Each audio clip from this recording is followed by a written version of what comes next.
Hello everyone, my name is Ryan Cam and I rewatched The Grey. This was directed by Joe Carnahan. It was released at a film festival in 2011, but it was released here in the States in January of 2012, and it starred Liam Neeson. And yes, this video is extremely late, but in my infinite wisdom, thought I could shoot and edit this video after running a full marathon.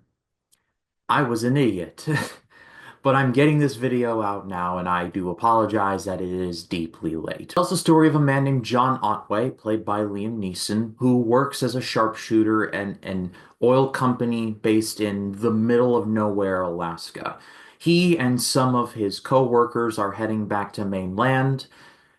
However, their plane gets sent crashing down due to some bad weather, and soon enough, Otway and some survivors are confronted with the fact that they're being stalked and will probably be eaten by a bunch of very angry wolves. This is a movie that I wanted to rewatch because I distinctly remember seeing it in theaters with my dad and really liking it. And so I'd always wanted to rewatch it, but I never gotten a chance to do so. Well, now that I have, and I can confirm the movie is not like greatest of all time status. I mean, it's not even the best one of the best that Liam Neeson did in this era. I still think Unknown is pretty underrated, but I'm not entirely sure that that was a January release. I'll have to double check on that.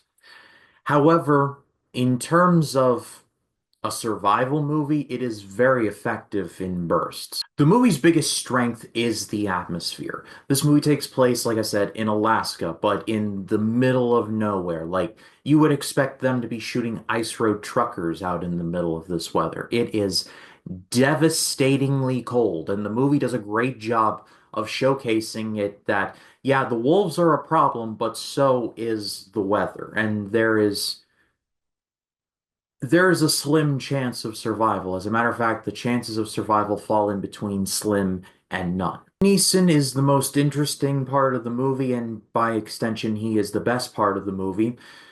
I won't go too deep into it here because I do give it a recommend, so I won't spoil too much, but let's just say John Otway is a pretty damaged human being, and there's a subtle way they go about showing that through pretty clever usages of flashbacks and just the general usage of visual storytelling, but they just show that John Otway is going through it, even before all of this goes down.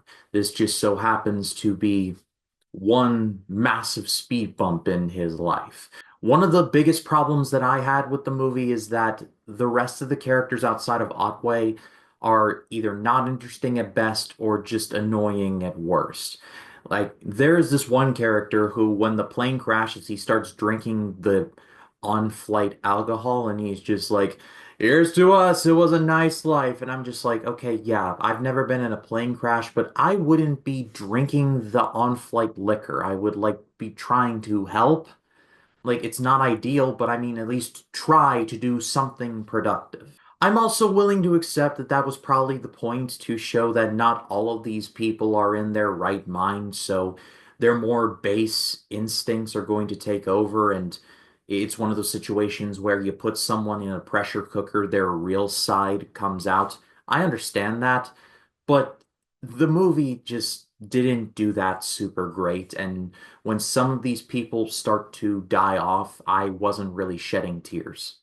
Stop, don't come back. Otway, though, and a couple of others were fleshed out a little more, and I was invested in seeing those get out. So the crew outside of Otway is a bit of a mixed bag. There are also some elements involving flashbacks, like I just talked about, that I personally didn't care for. Like, you see some of the crew having kind of memories of their past mistakes, and when one tries to jump off of a cliff, they see a vision of, I want to assume, their daughter, and all you see is just a head of blonde hair pop up, and I was just like, wait, did the blonde crew member jump with him? Because there's a character who also has relatively long blonde hair. Not like to here, but longer hair. Did he jump with him? I was confused for like 5 seconds. My absolute favorite part, though, was the ending. I loved this ending, where it's just down to Otway, and the wolves. And Otway knows that he's not going to make it out of this.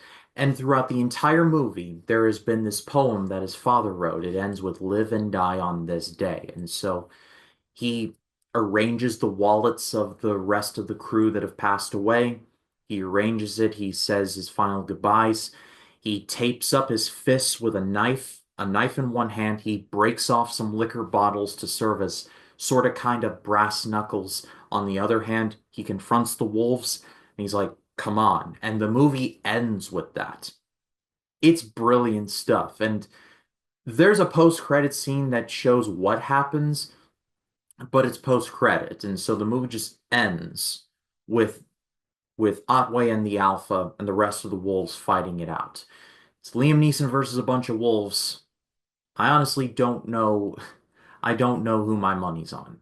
I'm gonna give this movie a good rating, but a high good rating. Again, the movie's not perfect. I did have some issues with it, but when it is on, it is really on. And there are parts of it that I would personally say are underrated, especially considering Liam Neeson movies. So if you haven't seen this movie in a while, I'd recommend watching it again. But I pass it off to all of you. What did you think of The Gray? Let me know in the comments. I'd love to read what you have to say. Again, I'm sorry this video is so late, but it is out now, and now it is on to the David Lynch project, where I'll be starting off with his first feature film, Eraserhead. My name is Ryan Cam. I'll see you in the next one.